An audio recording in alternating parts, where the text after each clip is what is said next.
Muito bem, irmãos, eu me sinto muito privilegiado, porque hoje é o primeiro domingo do ano de 2026. Olha só.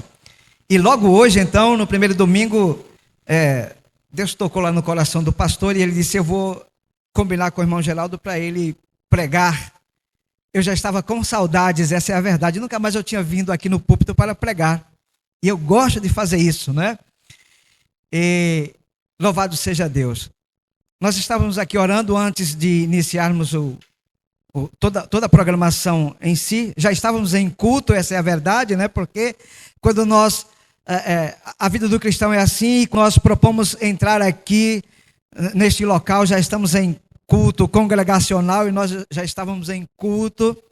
E a irmã Nazaré orando, foi tão interessante que ela falou uma palavra, uma frase que eu fiquei tão feliz, até me deu assim um arrepio, porque tem muito a ver com o que ser falado aqui hoje. Ela dizia assim na sua palavra, orando, que nós somos da promessa, amém? Nós somos da promessa, ou seja, aquilo que Deus planejou, das alianças feitas, não é? Daquilo que Ele tratou com os patriarcas,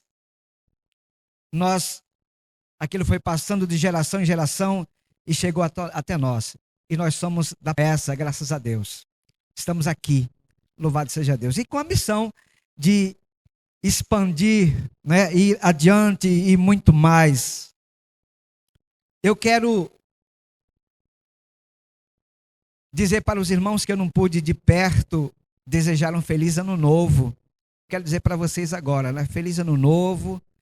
Deus abençoe vocês nesse novo ano, né? O ano já começa cheio de muitos acontecimentos. Estávamos em casa conversando o seguinte: parece que quando aproxima-se o fechamento, a conclusão do ano, né?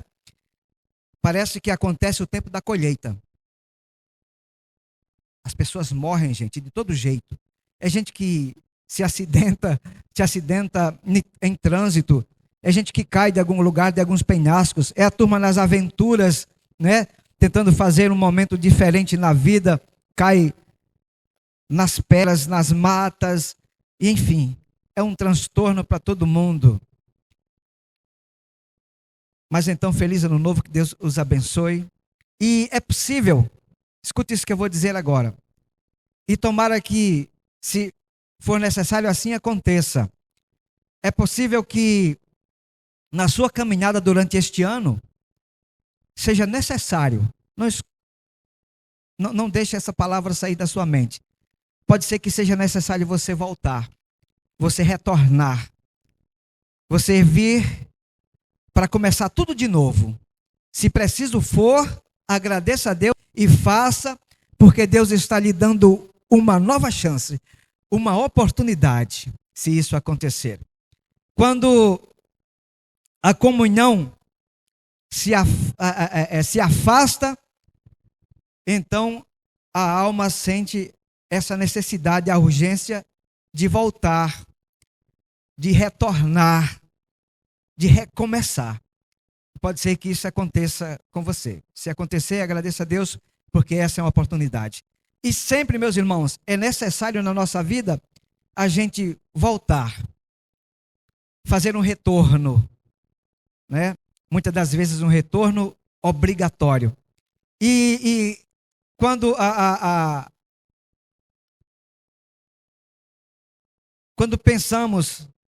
quando nós, na verdade, pensamos e estamos na dependência também, e quando acontece de nos afastarmos e descobrimos que isso precisa acontecer, nós vamos fazer.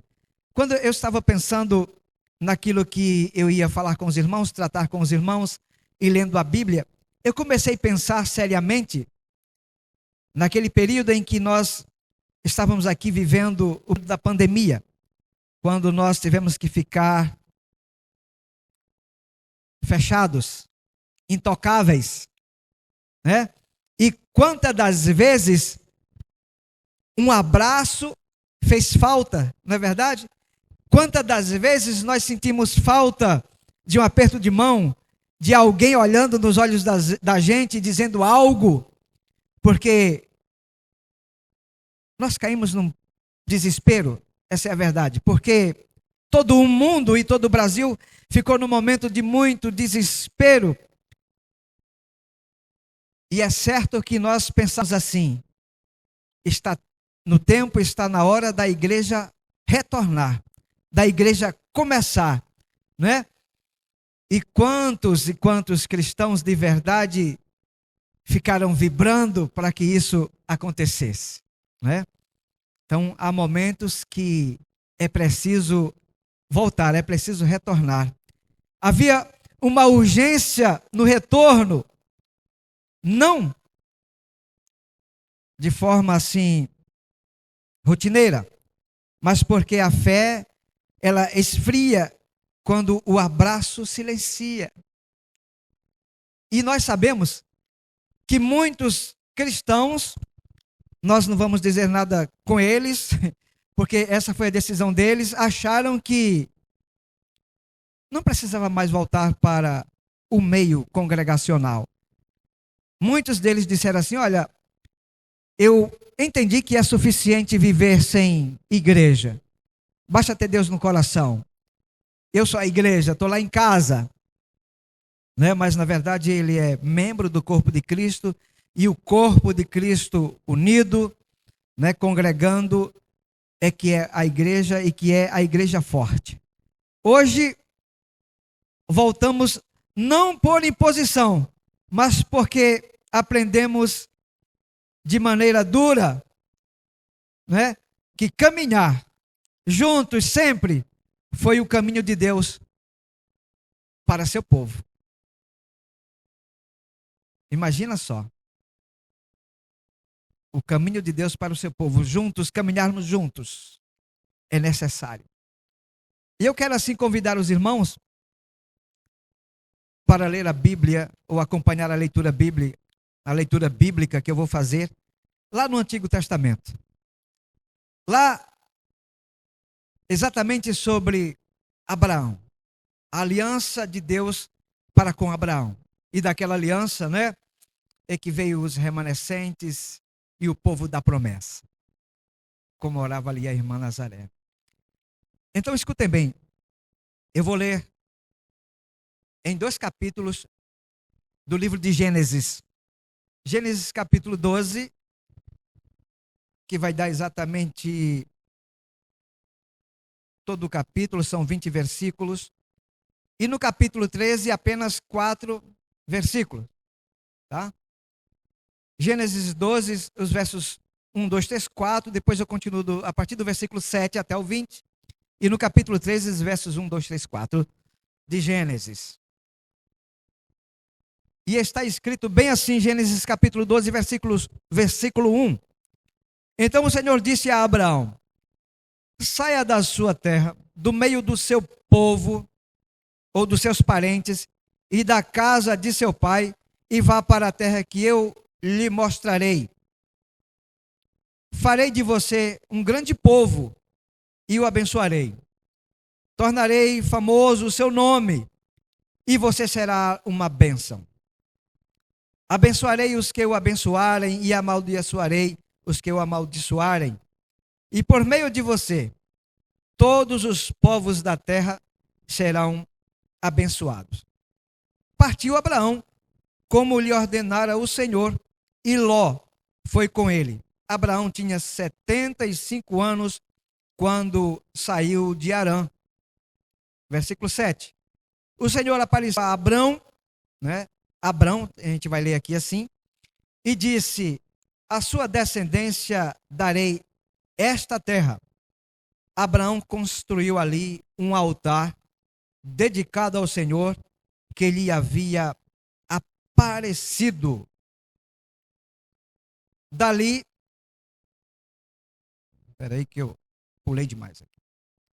Dali prosseguiu em direção às colinas e a leste de Betel, onde armou acampamento, tendo Betel a oeste e Ai a leste. construiu ali um altar dedicado ao Senhor e invocou o nome do Senhor. Depois, Abrão partiu e prosseguiu em direção ao Neguebe, Abraão no Egito. Havia fome naquela terra e Abrão desceu ao Egito para ali viver algum tempo, pois a fome era rigorosa. E quando estava chegando ao Egito, disse a Sarai, a sua mulher: bem sei que você é bonita. E quando os egípcios a virem, dirão: esta é a mulher dele, e me matarão, mas deixarão você viva. Diga que é minha irmã, para que me tratem bem, por amor a você. A minha vida seja poupada por sua causa. E quando Abrão chegou ao Egito, viram os egípcios que Sarai era mesmo uma mulher muito bonita. Vendo-a, os homens da corte de Faraó a elogiaram diante de Faraó, ou melhor, a levaram e elogiaram diante de Faraó. E ela foi levada ao seu palácio. Ele tratou bem Abrão por causa dela, e Abrão recebeu ovelhas, bois, jumentos, jumentas, servos, servas e camelos. Mas o Senhor, aí no verso 17, mas o Senhor puniu a Faraó e sua corte com grandes doenças por causa de Sarai, mulher de Abrão. Por isso, o Faraó mandou chamar Abrão e disse: o que você fez comigo? Por que não me falou que ela era sua mulher? Porque disse que era sua irmã? Pois por isso que eu tomei para ser minha mulher. Aí está a sua mulher. Tome-a e vai. E seguiu a Faraó, deu ordens para que providenciassem o necessário para que Abrão partisse com a sua mulher e com tudo o que possuía. Capítulo 13, versos de 1 a 4. Saiu, pois, Abrão do Egito, foi para o Neguebe com sua mulher e com tudo o que possuía, e Ló foi com ele. Abrão tinha enriquecido muito, tanto em gado como em prata e ouro. Ele partiu do Neguebe em direção a Betel, indo entre Betel e Ai, onde havia armado acampamento anteriormente, e onde pela primeira vez tinha construído um altar. Ali Abraão invocou o nome do Senhor. E assim termina o versículo 4. E ali Abraão invocou o nome do Senhor. Vamos orar. Pai, como é maravilhosa a tua palavra. Ela nos faz refletir. E ó Deus, nós percebemos o quanto o Senhor ama. Meu Deus, e quanto nós temos tomado tantas decisões, ó Deus, impensadas, sem muitas das vezes pedir a tua direção. E chega o tempo de fazermos o retorno, e ainda há tempo enquanto o Senhor nos recebe. Por isso eu te agradeço, porque o Senhor nos recebe de volta, Senhor Deus, quando nós pecamos e confessamos os nossos pecados. Eu te oro em nome de Jesus. Amém. Amém. Então nós vamos pensar assim, nesse momento agora, na urgência de retornar, no retorno obrigatório. Pensarmos o quanto Deus nos escolheu e nos reservou para sermos abençoadores. Primeiro ele propôs, ele quis abençoar-nos. E lá no Antigo Testamento, ele, através de Abraão, quis abençoá-lo primeiro, mas disse: você vai ser uma bênção. E mandou que Abraão apenas lhe obedecesse. Então, Gênesis, no capítulo 12, marca uma virada exclusiva na história bíblica. Porque nós temos, o livro de Gênesis é um livro, ele é composto por 2 blocos. O primeiro bloco, do capítulo 1 ao 11, trata de toda a criação. a criação do universo, né? A criação do mundo, a criação da humanidade, o progresso de toda a ação de Deus, Torre de Babel, Noé. Mas no capítulo 12 começa as alianças. Bem que lá nos primeiros capítulos e na primeira parte ali do livro de Gênesis, existe ali algumas alianças também. Aliança adâmica, né? Ou edêmica. Adão, Éden e tal. E uma aliança também com Noé. Mas essas foram alianças diferentes dessas, né? Pactos diferentes desses que foi feito com Abraão. E o capítulo 12 até o final do livro de Gênesis trata então do patriarcado, né? Os patriarcas se apresentam ali e Abraão, esse homem, é um homem que é considerado um dos patriarcas, o primeiro patriarca na história bíblica, na história do povo hebreu. Então, Deus chama Abraão, ou Abrão, né? A princípio o nome aí é Abrão, porque Abrão significa pai elevado. E Abraão, depois lá, a partir do capítulo 17 é que ele vai receber esse nome, né? Significa pai de grande nação. Houve uma grande mudança, uma transformação, um pacto, uma aliança, e Deus mudou tudo, até a expressão no nome, porque agora ele deixa de ser o pai elevado, como era assim dito e considerado, não é? E porque eu vou dizer, e agora passou então a ser pai de grande nação. Então Abraão era aquele homem arameu lá da Mesopotâmia. Diz o comentário que ele era de um grupo de pastores lá de Arã. E ele estava inserido em um contexto idólatra. Olha só. Por isso o nome Abrão, que significa pai elevado, segundo a tradição, né? Abrão era daqueles que literalmente elevava para o alto os astros, a fim de avaliar, a fim de buscar orientação para a sua vida espiritual, para o meio dos seus também. Então ele estava inserido assim no meio de um povo muito idólatra.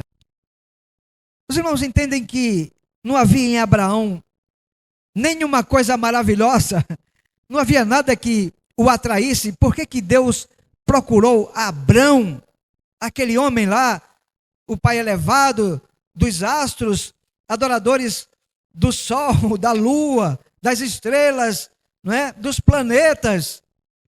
Mas Deus faz assim. Deus simplesmente quis fazer isso, porque Ele é soberano Deus. Ele foi lá e disse: Abraão, sai aí do meio desse teu povo, cara.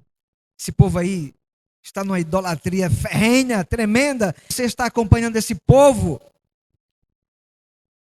E ele ouviu a voz de Deus. Então, quando isso acontece, inicia por meio dele, Deus inicia por meio dele, de Abraão, o plano redentivo, gente.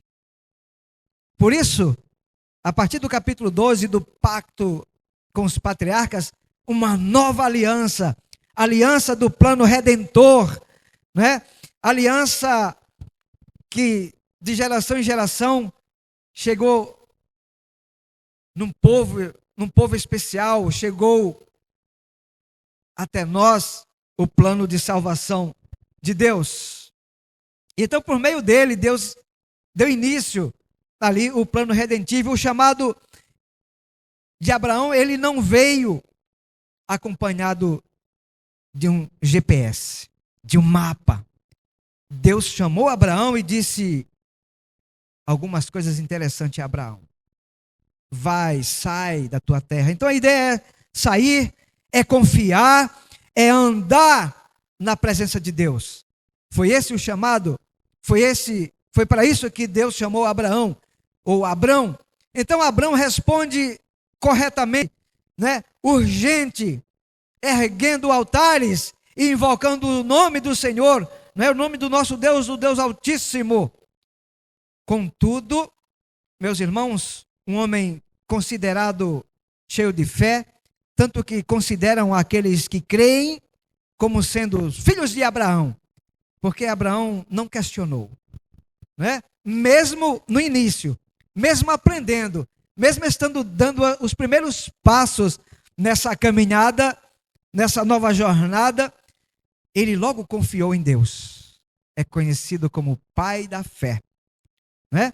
Mas interessante, meus irmãos, a fé, escutem bem, isso acontece conosco, acontece com você que é cheio de fé, graças a Deus, para a glória de Deus e para o seu bem, é cheio de fé e assim deve permanecer. A fé, ela não isenta de crises. É ou não é verdade? É ou não é? Os irmãos chegam aqui e contam, oh, meu Deus, eu quero orar com os irmãos porque a situação está assim, assado, desse jeito, daquela forma, na minha vida, né? Na vida do outro irmão. Porque a fé, ela não isenta nenhum de nós de problemas e de crises. Ora, meus irmãos, mas o que é isso, irmão Geraldo? Isso não é tão bom isso que você está dizendo. Poderia ser intocáveis, poderíamos ser então, né, isento de todas as coisas, mas não, nós estamos aqui ainda vivendo, passando por experiências, né, exercitando a nossa fé. A forma urge,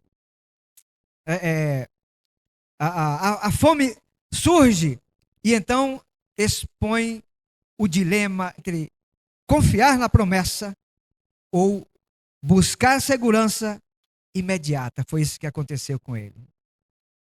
Diz aqui o texto bíblico que surgiu uma fome tremenda naquele local que Deus disse: vai, Abraão, para aquela terra que eu vou te prometer, que eu te prometo a você e seus descendentes e ao seu descendente. Quando fala o seu descendente, não é todos, mas um, que é Cristo. E ele então foi. Mas então, meus irmãos, houve uma fome, uma grande fome.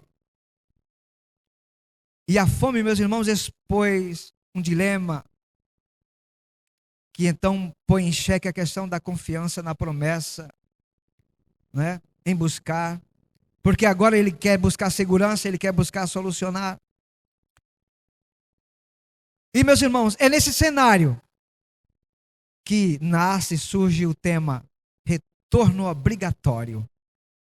O projeto divino é grande. Fazer de Abrão uma bênção para todas as nações, conforme o versículo 2 do capítulo 12. Farei de você uma grande nação, ou um grande povo, e abençoarei você. E tornarei famoso o seu nome, e você será uma bênção. Mas, meus irmãos, nós podemos questionar e conversar muito, se fosse o caso. Por que Abraão fez isso? Se Deus apareceu para Abraão, conversou, falou e disse: vai porque eu prometo, vai porque eu vou te dar uma terra maravilhosa, terra que brota. Mas a gente vai perceber que ele foi na direção da terra prometida, mas não para o centro de Canaã. Ele para um outro lado, sempre para o lado sul. E esse lado sul quer dizer alguma coisa. Mas então o retorno obrigatório é aqui, meus irmãos. Mas a caminhada de fé nunca ela é feita apenas de promessas. Ela passa por desertos. E nós sabemos disso, porque nós testemunhamos isso. Nós ouvimos as pessoas, os cristãos testemunhar dos seus desertos. E o texto diz com simplicidade quase desconcertante: havia fome na terra. Aí no capítulo 12 e versículo 10. Houve fome naquela terra. E Abrão desceu ao Egito para ali viver algum tempo, pois a fome era rigorosa. Então aqui nasce a grande tensão do texto. E a grande tensão na vida de Abraão. O que fazemos quando a promessa ela é eterna, mas a crise ela é urgente. Como é que nos comportamos? Como é que é capaz de comportar o servo de Deus, o cristão, o crente, o homem do chamado de Deus, irmãos? Como é? Então, nesse ponto, que aqui o sermão, ele nos alcança. Porque fé verdadeira não é testada na saída, quando tudo está muito bem, quando está apenas planejando, mas na escassez. E ali é onde a fé ela é medida, ela é avaliada, a nossa fé. E quando a crise chega, ela sempre revela qual é o nosso verdadeiro referencial.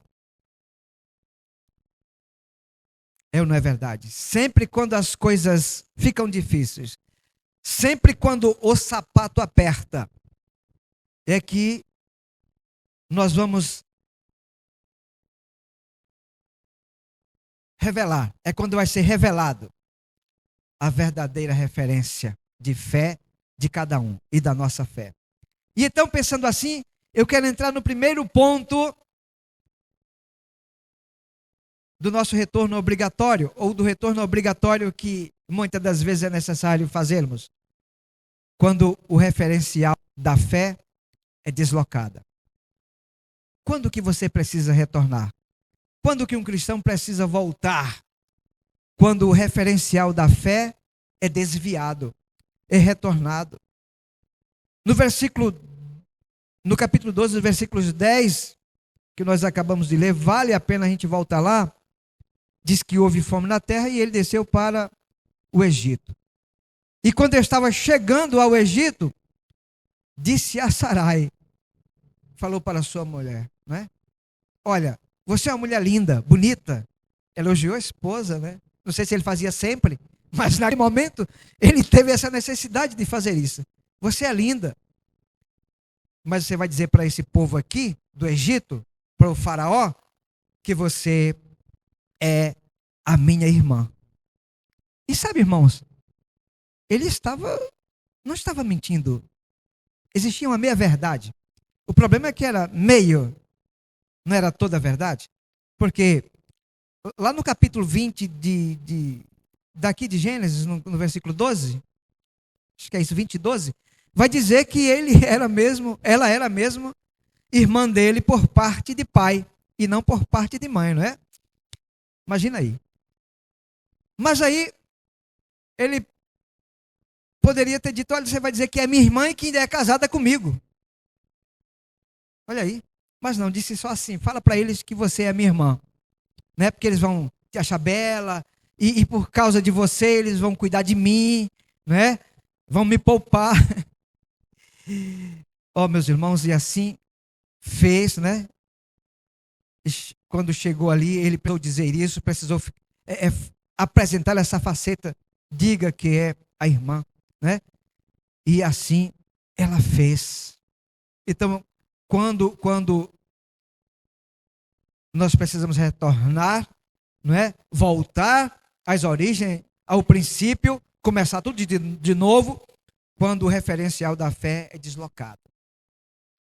Abraão sai de sua terra, confiando apenas na palavra de Deus. Nenhuma garantia visível. Nada prometido diferente. Nenhum plano alternativo. Só obediência a princípio. Mas adiante da fome, do primeiro obstáculo, ele desce ao Egito. Desce ao Egito.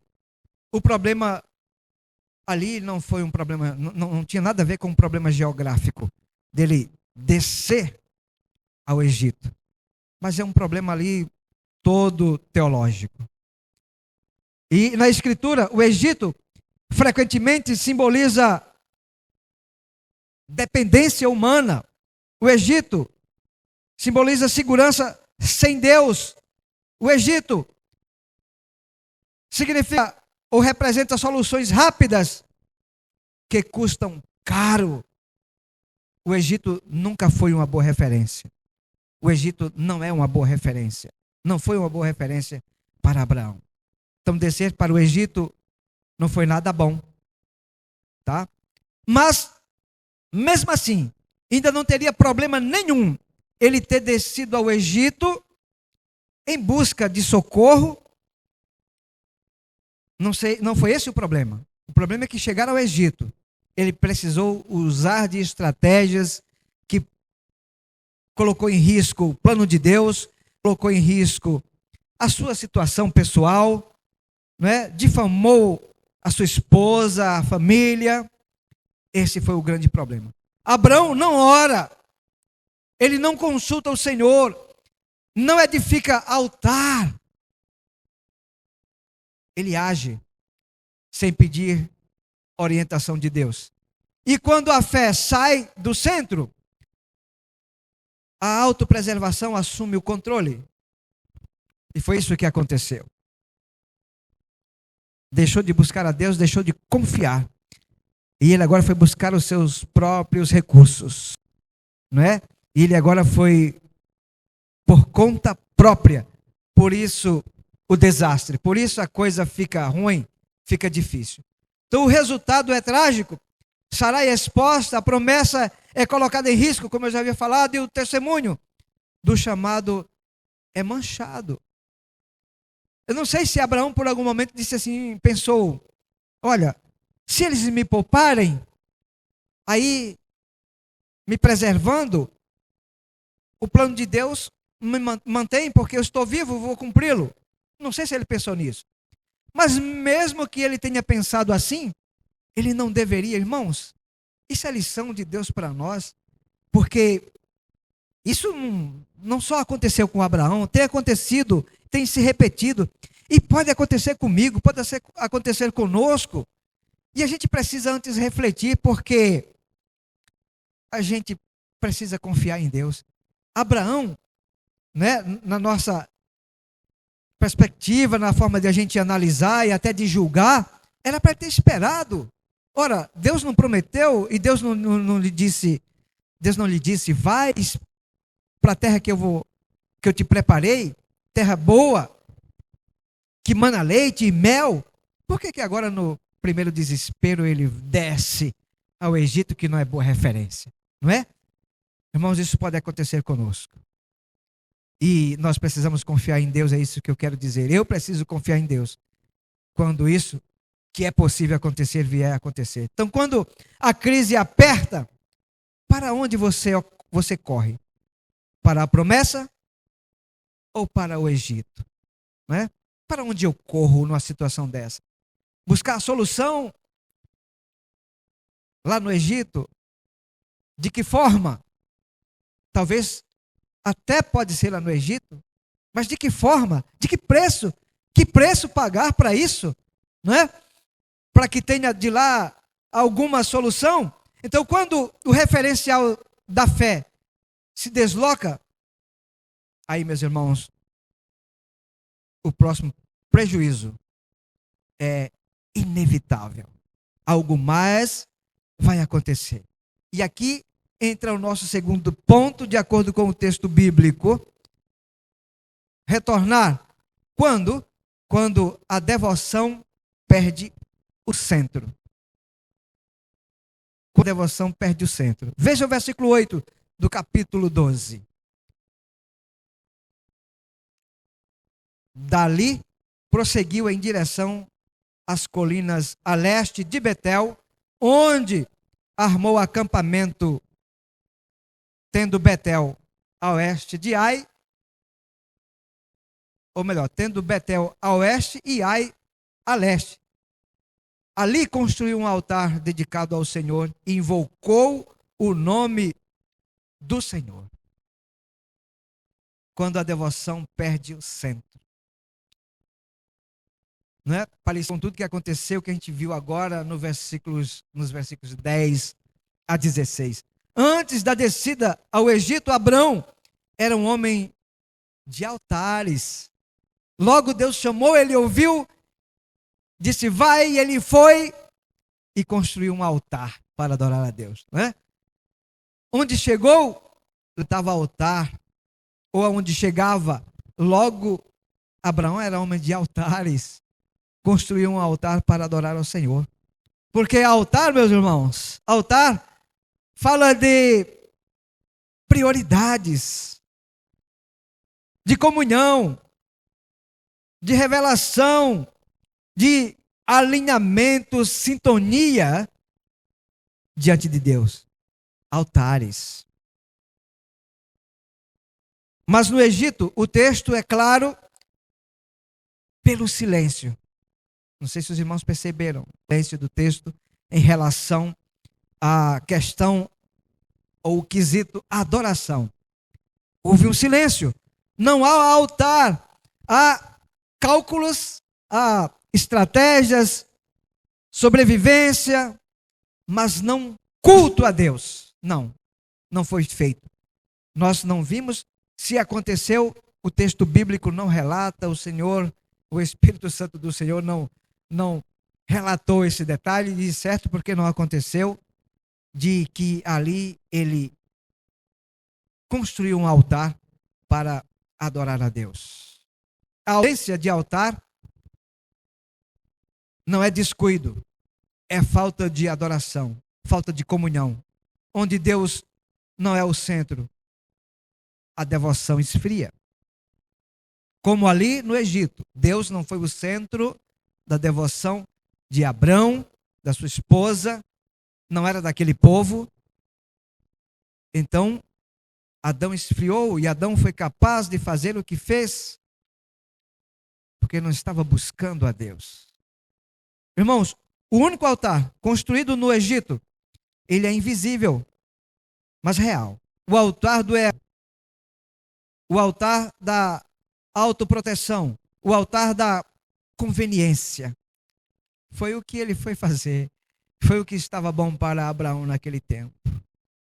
Ora, meus irmãos, Abraão, homem segundo, Abraão homem de fé. Abraão, um homem pai da fé. Tipo, a gente olha assim e diz, mas que escorregada foi essa de Abraão? Mas é possível acontecer. Como disse no início, a fé não nos isenta de sacrifícios, de faltas, né, de necessidades. Mas como vamos nos comportar diante de tudo isso? Então, olha, meus irmãos, não se sustenta uma fé viva em ambientes onde Deus é apenas uma ideia e não uma presença. Sabe, por isso que nós analisamos, pensamos, dizemos não, ou queremos dizer não, quando muitas das vezes nos chamam para determinados locais e participar de determinadas manifestações e festas e tal, não é? Porque nós temos esse entendimento, graças a Deus, dado pelo Espírito de Deus, amém? Porque não sustenta, a fé não sustenta, ela não se sustenta. Fé viva em ambiente onde Deus é apenas um nome, uma ideia. Ah, Deus existe e tal. Aqui a gente também fala no nome de Deus, mas não busca a presença de Deus. E nós que buscamos e devemos buscar, nós entendemos perfeitamente isso. E às vezes a necessidade de dizer não, porque nós sabemos que ali Deus é apenas só ideias, não é real, não é buscado, não é adorado.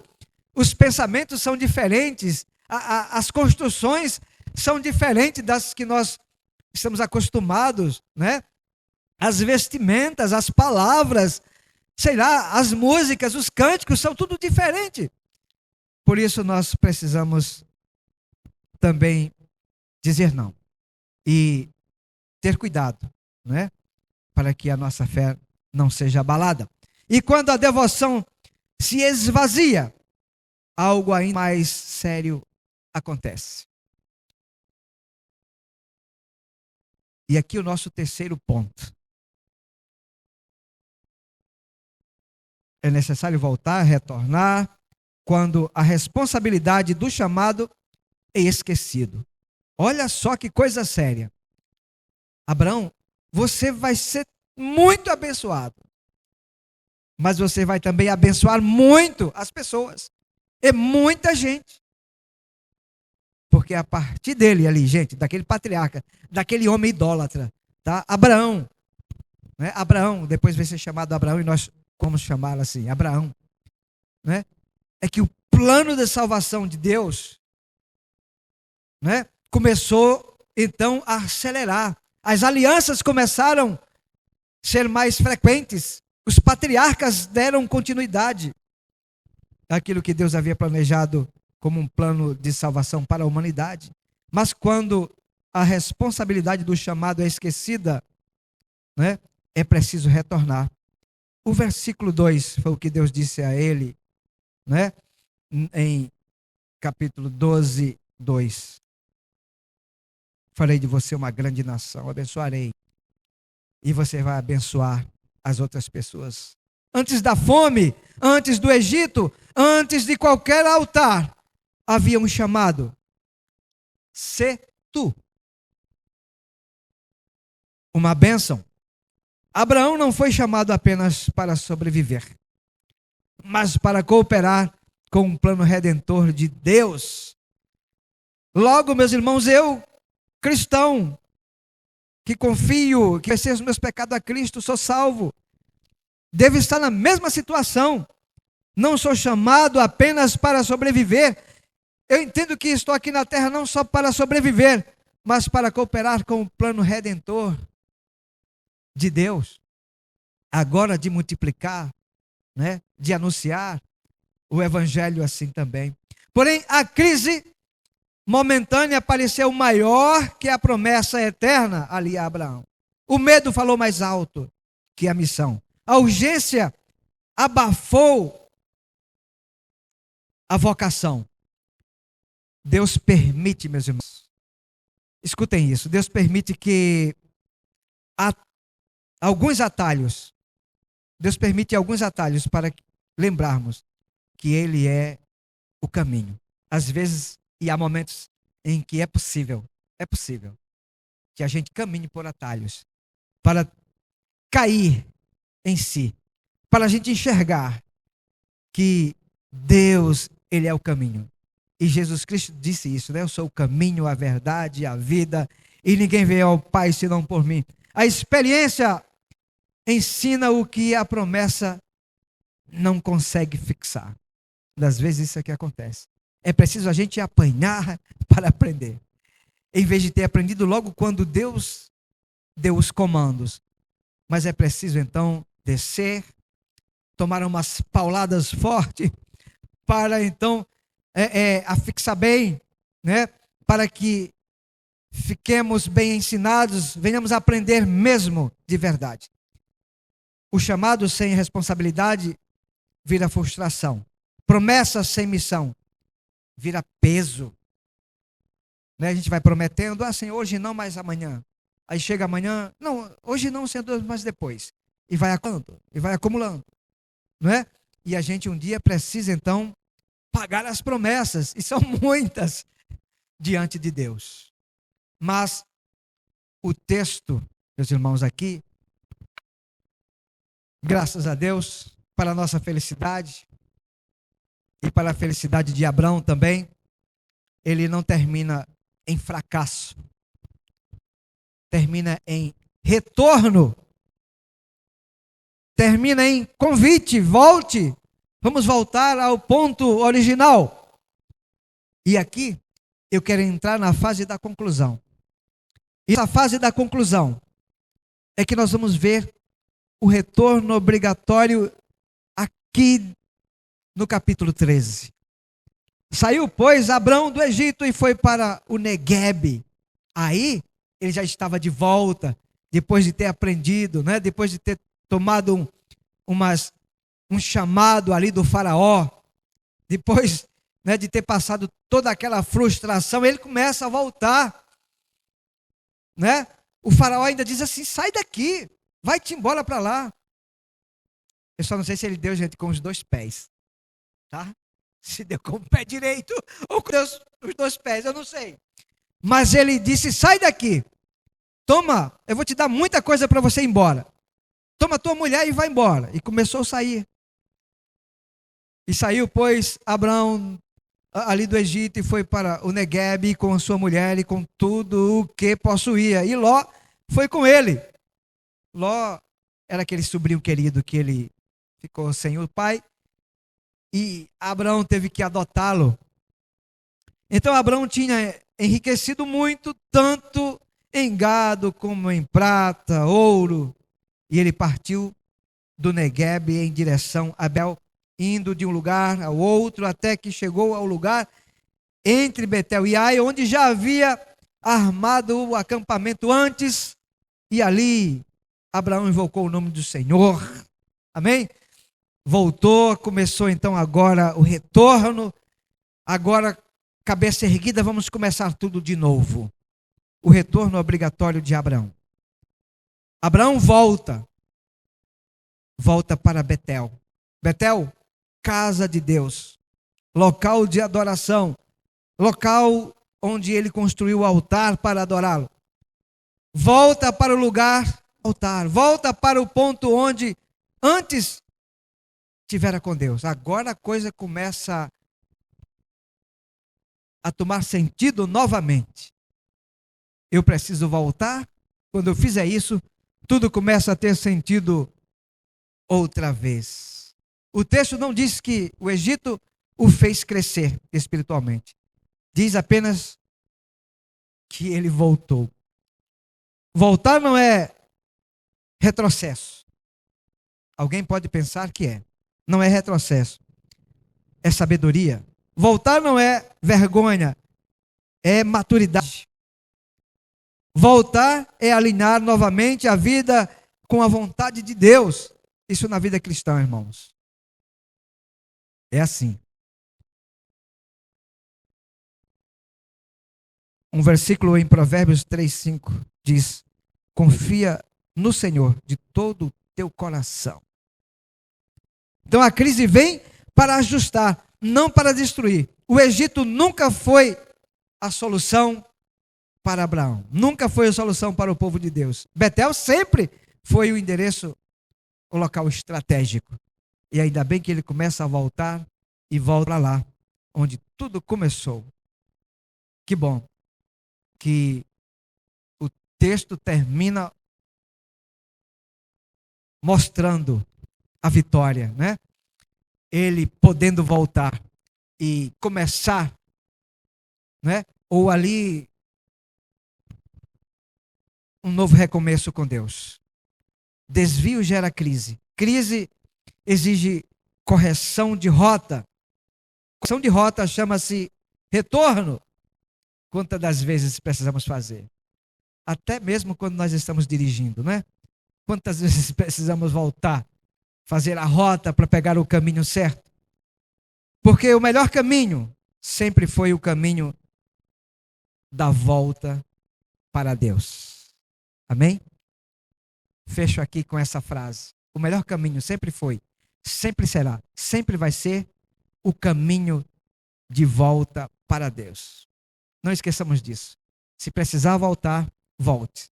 Se precisar fazer o retorno, faça. Não é vergonha. Se for para permanecer na presença de Deus, faça tudo isso. Que façamos se for necessário. Por isso eu disse lá no início, o ano está começando. E na sua jornada durante todo o ano de 2026, se for necessário voltar, faça isso. Para o seu bem e para a glória de Deus. Amém?